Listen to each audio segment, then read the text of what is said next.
It happened at my parents' house on a Sunday during what they called Cousin's Day. It was supposed to be fun.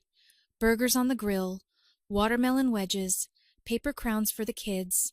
My son Milo had colored a sign on printer paper. 'Cause Day, with little stick people holding hands, he taped it to their fridge himself. After lunch, my dad stood up with a stack of envelopes.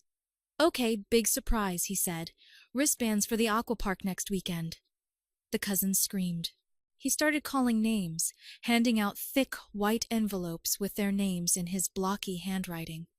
He said, "Tessa first, my daughter."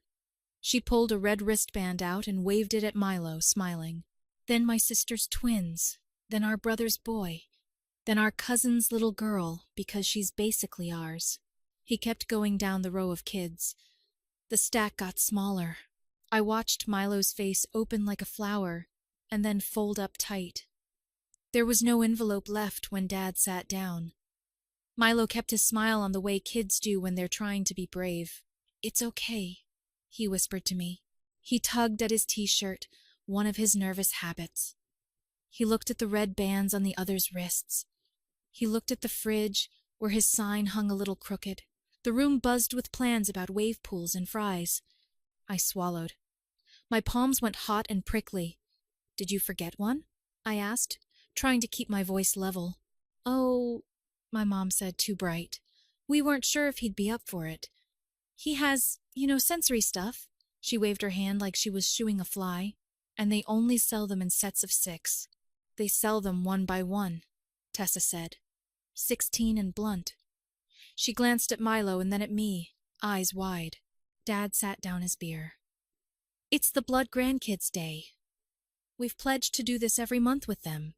You can take him another time." He said it fast, like he wanted to get it over with, like ripping off a Band-Aid.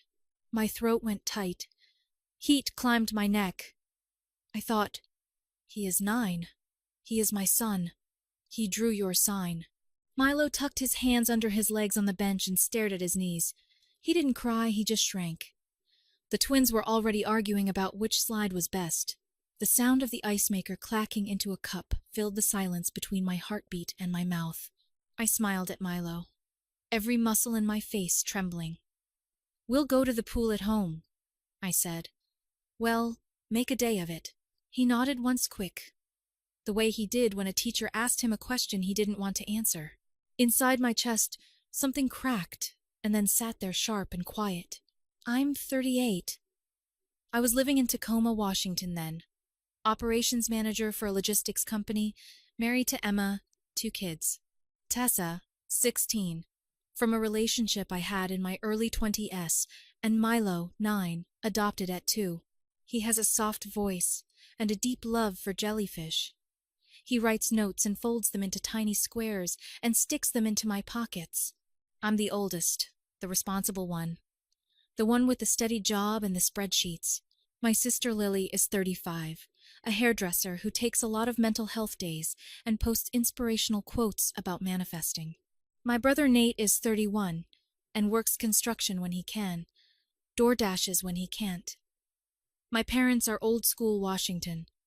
Church on Sundays, Costco on Saturdays. Throw in some passive-aggressive for seasoning. Money is the ghost in our family that we pretend not to see while tripping over it every day. 3 years ago, Mom called crying because the electric bill was 3 months past due. "We can't breathe, honey. They'll turn it off." I paid it. $1,187.42. I set up a weekly transfer of $150 to help bridge the gap that never ended. 6 months later, I paid $6,400 for Mom's dental crowns because we can't wait on teeth. I put them on my cell plan, then the Netflix, then the Hulu because we watch the kids. They need cartoons. When Lily's lease fell apart, I wrote the $2,500 deposit.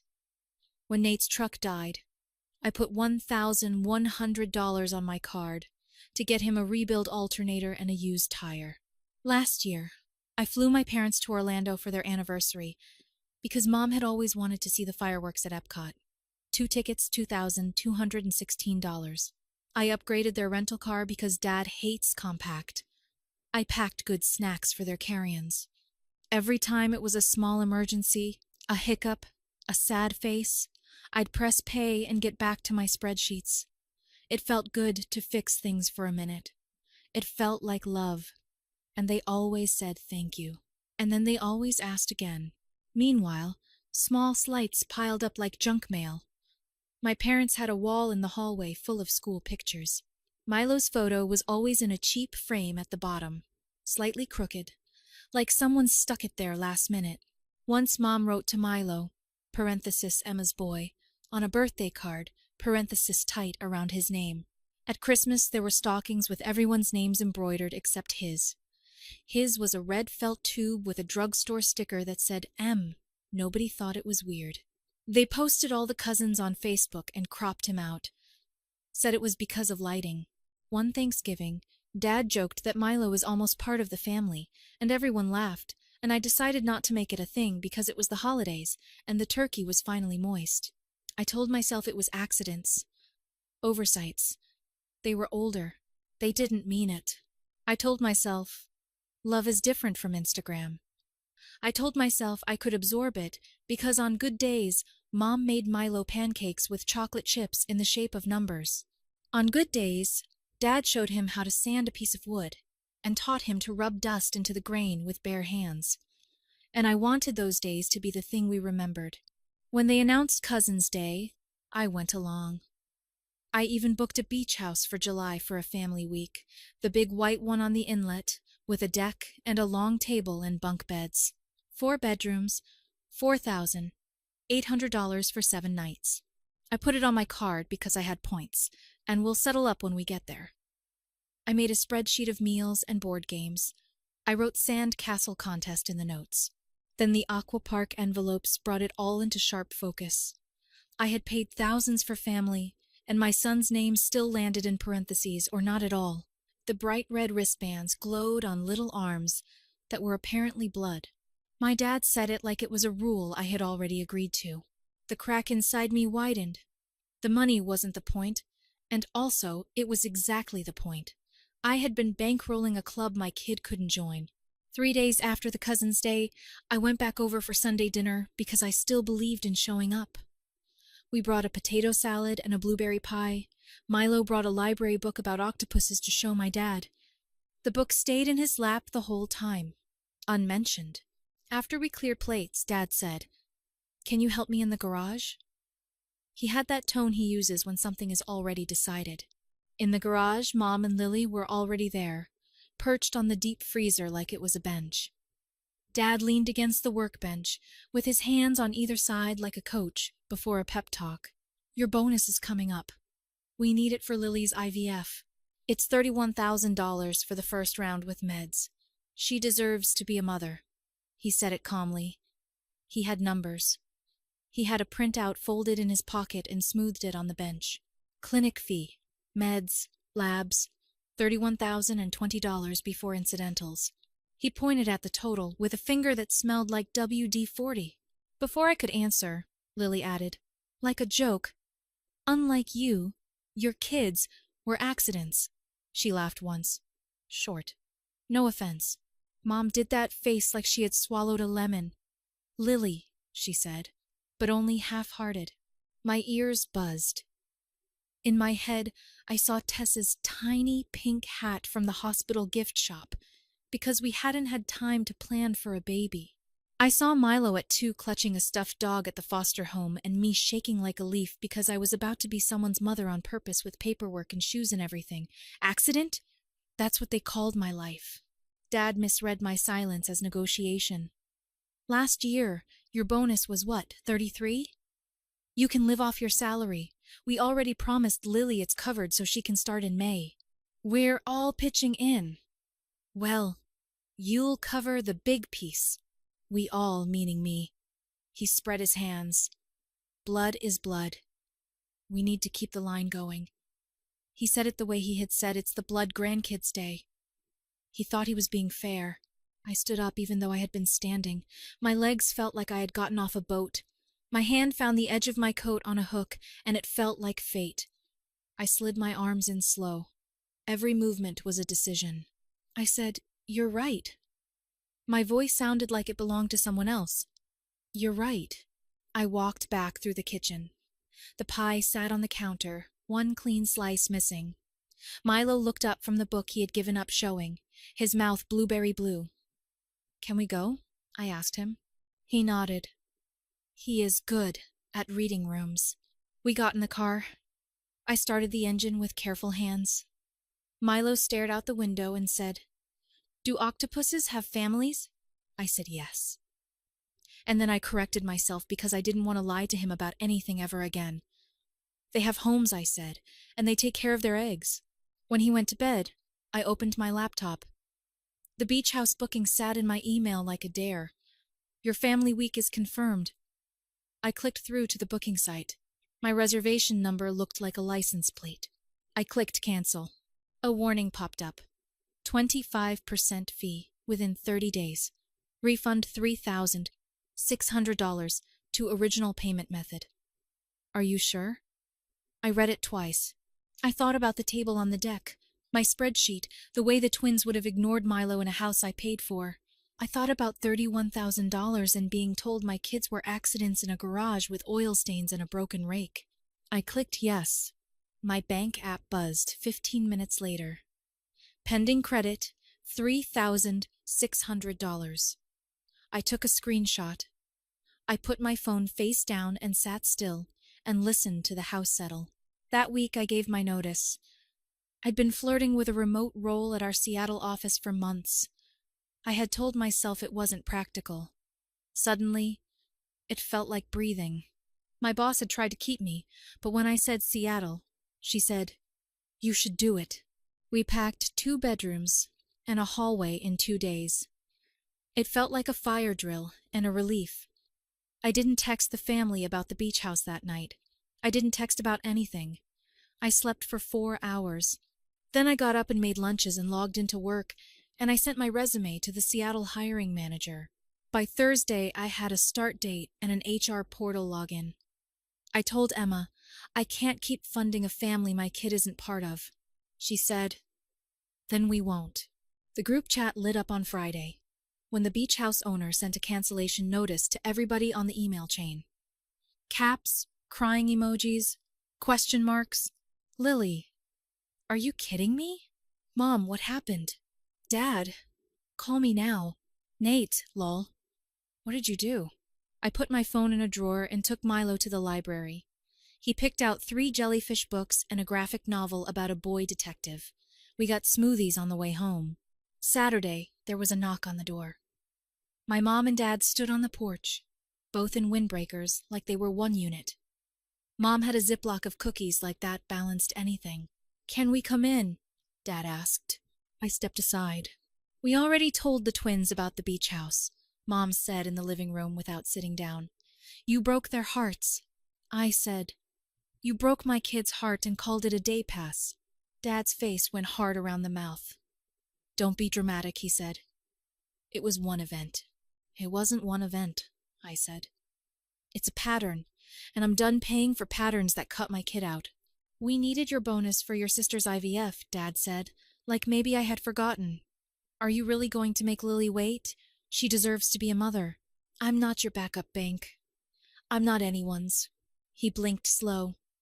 I watched the words land and fail to grow. Mom reached for my arm. She said, "We know you didn't mean to hurt anyone, but this is vindictive. I'm protecting my child. That's my job." Dad made a sound that was half laugh, half scoff. "Emma put you up to this," he said. "She's always had a thing about my parenting." Emma came in then, wiping her hands on a dish towel. "I did, actually. I put her up to choosing her kid over you." They left angry. Mom forgot her cookies on the coffee table. I ate one later, just to see if sugar could change anything. It didn't. The phone rang at 4 that afternoon. It was my old boss. "Hey," she said. "Weird thing. Your dad called the office. He asked for me. Wanted me to talk some sense into you about family duties. I told him I can't discuss employees. Also, you don't work here anymore." I smiled so hard my cheeks hurt. Thanks for the heads up, I said. Sunday, my cousin Leah sent me a text. I saw the group chat. I'm sorry. We'll see you wherever you are. My kids love Milo. She asked for our new address. When I sent it, she wrote, We'll bring cookies, but not the kind that guilt you. We moved into our Seattle rental the next weekend. 2 bedrooms, a desk in the corner, a view of a busy street. The first night, we ate Chinese out of paper cartons on the kitchen floor. Tessa taped a poster above her bed. Milo taped one of his drawings. Me, Emma, Tessa, him, and our cat in a row with 2 big smiles and big block letters on top. Home. Monday morning, I walked into my new remote job in the corner of the living room.